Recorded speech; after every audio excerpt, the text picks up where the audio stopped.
I saw that you were in a discussion on Twitter, which fascinated me about the crowdfunding thing. You were saying that you were thinking about getting crowdfunded just for being you, and essentially what you were just talking about there, that that you would work 4 days a week on your stuff, and then like 1 day a week do work that was voted up by your network or something, or by the people that have contributed to that. Do you really see that kind of thing working, or is it something you could explore? It's an interesting thing. The idea that I think whether it was Pete Ashton or somebody else that referred to it as kind of a sort of government-sponsored wastrels, or poets, or there's the idea that you need how do I'm not necessarily putting myself into that, but how do the brightest thinkers get the space to think without the commercial pressures? I think a lot of that historically has come through sort of tenured professorships and academia that only brings out one certain type of thinking, and there's a huge amount of pressure on those in academia to produce tangible monetary rewards these days, where there didn't used to be. So where does the free thinking come from? If you go to any kind of local government, central government, or any kind of advice, the advice is all about how to bend your will to where the money's coming from. The advice is all about how to expand, create growth, take on people. I started a social enterprise maybe 4 years ago with the idea that we could use actual social media professionals, people that genuinely knew what they were talking about, and kind of train them to train young people, rather than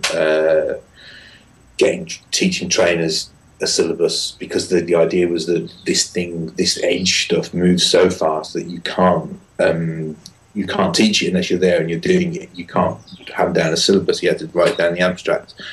The interest was always there, but the money for doing that was never there. We've pretty much shuttered that social enterprise up, and there are other people selling that same model now, but they're not social media people. They are people who've spotted a gap in the training market and things like that. So yeah, where does the kind of free thinking come from? I'm not entirely confident that I'm well known enough, that my network's large enough to do that. Essentially, those people that are doing, I think you have to work a lot harder at the network side than the actual doing side. There are people that kind of that are doing that, but they'll pick up bits of money. I think there are people in England. There are certainly people in the United States that but they've made a conscious decision to live on as little as they can, to give them as much creative space, much in the way as any kind of artist or mad tramp has done through the years. I think if there is, but also I think that's a problem, because then there is a disconnect between the ideas and the people that they might affect. Because if it's all outsider art, how does it influence the insiders? How does it influence the normal people? Mm-hmm. How do you find out what they're doing? What do they care about? How do you communicate that stuff to them? Does I think the idea is that then you've got this danger of, again, ideas splitting off from commerce, splitting off from reality. So there are huge problems with that. I love the idea that could be possible. I'd love the idea that enough people value the weirdness that comes out of somebody's basically garret experimentations. There's a really good example actually of from Birmingham from many years ago, of the Lewis Society. Great industrialists, Matthew Bolton, James Watt, these guys that were inventing and commercialising steam engines and the industrial process. They took under their wing Joseph Priestley, a writer, philosopher, parson and chemist, who kind of, here's a monthly stipend, do what you will, essentially. We'll look after you, go and mess about. And so his ideas went, well, he was basically the guy that isolated oxygen, discovered what oxygen was, inventing carbonated pop and carbonated water on the way. So the middle class has got a lot to thank him for. But there's, but so yeah, is there kind of an internet or crowdfunding model for lots of mini lunar societies, mini priestless? I don't know. I'd be worried that I'd need at least a year's money up front before I could go and say, right, okay, I'm not going to do anything. Because you're also not that interested in commercialising your ideas yourself, because they become that that you get bogged down. So you have the idea that.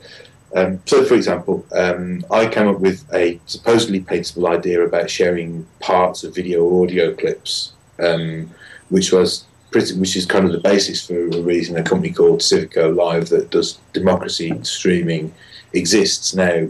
That was my idea, and I've been very interested in helping them to do that, and they've managed to become more serious and get investment funding and become a viable business and proposition.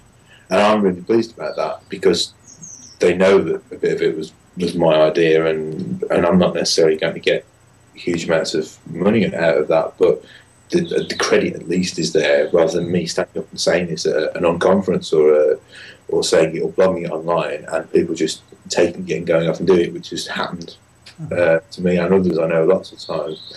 So the idea that it's kind of you would love the idea that there's a kind of trickle down capitalism and rewarding the people who came up with the ideas, but there isn't.